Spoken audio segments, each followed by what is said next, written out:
2 Samuel chapter 12. The Lord sent Nathan to David. When he came to him, he said, There were 2 men in a certain town, one rich and the other poor. The rich man had a very large number of sheep and cattle, but the poor man had nothing except one little ewe lamb he had bought. He raised it, and it grew up with him and his children. It shared his food, drank from his cup, and even slept in his arms. It was like a daughter to him. Now a traveler came to the rich man, but the rich man refrained from taking one of his own sheep or cattle to prepare a meal for the traveler who had come to him. Instead, he took the ewe lamb that belonged to the poor man and prepared it for the one who had come to him. David burned with anger against the man and said to Nathan, As surely as the Lord lives, the man who did this must die.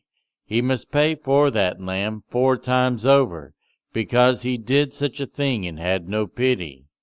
Then Nathan said to David, You are the man. This is what the Lord, the God of Israel, says. I anointed you king over Israel, and I delivered you from the hand of Saul. I gave your master's house to you, and your master's wives into your arms. I gave you all Israel and Judah, and if all this had been too little, I would have given you even more. Why did you despise the word of the Lord by doing what is evil in his eyes? You struck down Uriah the Hittite with the sword, and took his wife to be your own. You killed him with the sword of the Ammonites. Now, therefore, the sword will never depart from your house, because you despised me, and took the wife of Uriah the Hittite to be your own. This is what the Lord says. Out of your own household I am going to bring calamity on you. Before your very eyes I will take your wives and give them to one who is close to you, and he will sleep with your wives in broad daylight. You did it in secret, but I will do this thing in broad daylight before all Israel. Then David said to Nathan, I have sinned against the Lord. Nathan replied, The Lord has taken away your sin. You are not going to die. But because by doing this you have shown utter contempt for the Lord, the son born to you will die. After Nathan had gone home, the Lord struck the child that Uriah's wife had borne to David, and he became ill. David pleaded with God for the child. He fasted and spent the nights lying in sackcloth on the ground.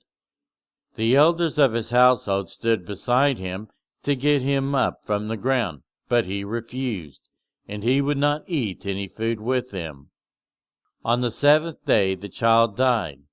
David's attendants were afraid to tell him that the child was dead, for they thought, while the child was still living, he wouldn't listen to us when we spoke to him. How can we now tell him the child is dead? He may do something desperate. David noticed that his attendants were whispering among themselves, and he realized the child was dead. Is the child dead? He asked. Yes, they replied, he is dead. Then David got up from the ground. After he had washed, put on lotions, and changed his clothes, he went into the house of the Lord and worshipped. Then he went to his own house, and at his request they served him food, and he ate. His attendants asked him, Why are you acting this way?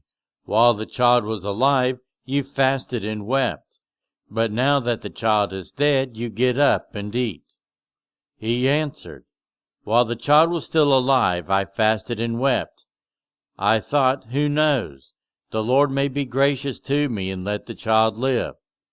But now that he is dead, why should I go on fasting? Can I bring him back again? I will go to him, but he will not return to me. Then David comforted his wife Bathsheba, and he went to her and made love to her. She gave birth to a son, and they named him Solomon. The Lord loved him, and because the Lord loved him, he sent word through Nathan the prophet to name him Jedediah. Meanwhile, Joab fought against Rabbah of the Ammonites and captured the royal citadel. Joab then sent messengers to David, saying, I have fought against Rabbah and taken its water supply.